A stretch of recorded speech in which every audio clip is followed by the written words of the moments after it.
Hello and welcome to my channel, and welcome to my further video of the Cordoba C9 parlor guitar. The last video that you might have seen is my first initial impressions of the guitar, from where you take it out of the case and its presentation and how it looks generally. This is part 2, if you like, where I'll go a little bit further into the dimensions, explaining the actual size of the guitar a little bit more. Now, as I said, this is a Cordoba, and it is which is the make of the guitar, and the model is a C9, and with a parlor size.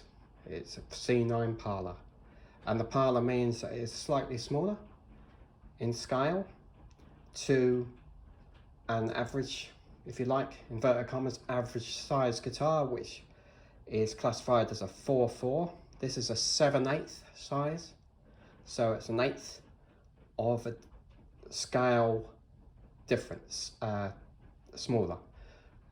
Overall, it's probably fair to say that it does feel a little bit smaller. It's not like when you play it, you feel as though you're playing a lute or anything. It's not that noticeable, or a half size guitar, or even 3/4 size, but it is quite noticeable with when you actually pick it up and go to play it. And if you especially been used to playing the full size 4/4 guitar, 650 scale length guitar, this comes as quite a difference, and you might have to adjust your playing quite a bit. Some things might seem easier, some things might seem better. Now, the scale length is measured, just to explain it, for those who might not know. The scale length is the theoretical, and I say theoretical because it's not,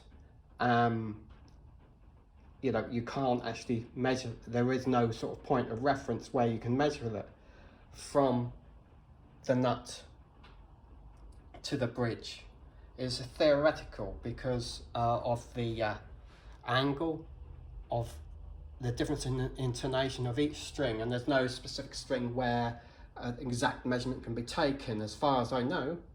But where it can be to the nth degree, as far as I know, to where it can be accurately calculated, is from the nut to where it touches the strings here, just here, and to the 12th fret. And because that is classified as exactly halfway point, and that's where, if you double it, that size, that should come to that. So let's just do an example of that. So I've taken this tape measure to the nut, and as far as I know, it's where it leaves the bridge. Correct me if I'm wrong in the comments, please. I'm here to learn it, like everybody else. So let's just see how that shapes up this measurement. So the 12th fret is usually where it meets the body, and it is on this, I'm pretty sure. And if you count the frets, I'm sure you'll count 12 right up to that point here. And you will see that it reads about 315 there, right at that point there.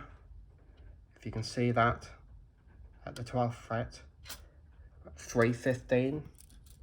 Now, as I said, you would have to double that to get the scale length, and 315 2 times 315 is 630, as far as my maths goes anyway. And if you look up the size and the specs of this guitar on the Cordoba website, you will see that it is indeed 630 scale length. Now that is a considerable difference. in size, because when you have a full-size version of this guitar, and near enough, I would say 98% of classical guitars that you come up against, that you find in shops, will be the normal 4/4 size, and the normal C9 guitar in this range, the Cordoba, the full-size model, is a 650, and this is a 630 as we've just measured. So there is a considerable difference between that size, and you notice it in the way that it plays and the way that that feels in your hand. Now, so I will go through a little bit more about the size, dimensions of it, and the specifications. So if you're thinking about buying such a guitar, and you thinking about buying, well, not so much just the C9 Parlor, but the full-size version, you'll get some idea. Unfortunately, I haven't got the full-size version here. Would like to have one so I could do a video of that to compare, because I would quite like the full-size version actually. In the way this plays, I would like to hear if there's quite a lot of difference in the sound, because it's got a slightly larger body, and I will go into those size differences as we go along. Now, the Cordoba website, right, the first sort of dimension that I come up against is the nut string spacing. Now, the nut string spacing, as far as I'm aware, is the spacing from the outer part of that string to here, to the outer, from both outer strings. Again, correct me if I'm wrong in the comments. As I say, I'm learning this, and this is just from sort of the information that I've gleaned off the internet. That says it's 43 on this model, the C9 Parlor, and that's compared to the exact same width. So if you measure the nut string spacing, I presume it is from here to here, and I've measured 43 from the outer part of the E string, the top E string and the bass E string, 43, and that's the same as the normal C9 model. The C9 crossover model, which is another one in that range, is more of a sort of contemporary size style guitar. That is, as far as I remember, 40. So there is a difference there, or 41, something like that. So there is a difference, but this nut string spacing, what I'm surprised to learn, is different from, it's the same as the C9, the normal C9, which I'm surprised to learn that actually, because the normal size guitars that I've had do feel a bit wider, although the nut width is narrower on this guitar. It is a 50 compared to a 52. So there is a considerable, 2 millimeters difference. Well, it doesn't sound like that much difference, but it does feel quite a lot narrower. So yeah, that's the nut width. So that's the actual distance between here and here, the actual fret, where the nut is there, but the actual fret is sort of even with that. And that is basically that width really, although it probably does differ a little bit as you go along. That does feel narrower, but I'm surprised to learn of this nut string spacing to be what it says, 43, the same as the C9 normal standard size guitar, normal scale length. I'm surprised to learn that it does say it's the same, but because that does feel narrower. But anyway, so apart from the scale length, what other noticeable difference are there in the size? Well, that goes hand in hand with the scale length, quite literally, is the actual distance between the frets, each fret. Now, I've already stated that the width between the strings does seem narrower, so I'm sort of debating that nut string spacing, whether that's correct on the Cordoba website, as being the same as the C9, because that does feel narrower. But what that might be, why it might feel smaller is because of the nut width, and also the frets, the spaces between the frets, because it's a smaller scale length. To compensate for that, the actual spaces between each fret would have to be slightly narrower, and that does feel a lot of difference, and you would have to get used to that difference if you're used to playing on a full-size guitar. So that's for the scale length and the nut width, and there is also a difference in the size of the body as well. Now the body length is 479 millimeters, and the actual width, the waist width, is narrower than the C9 standard. The waist is from, as far as I understand, is from here to here, and that is narrower, and the overall body is slightly smaller, not immediately noticeably smaller, but going by the whole size of the guitar being scaled down to 7/8, it does sort of match up to that size, you know, as being a slightly smaller guitar.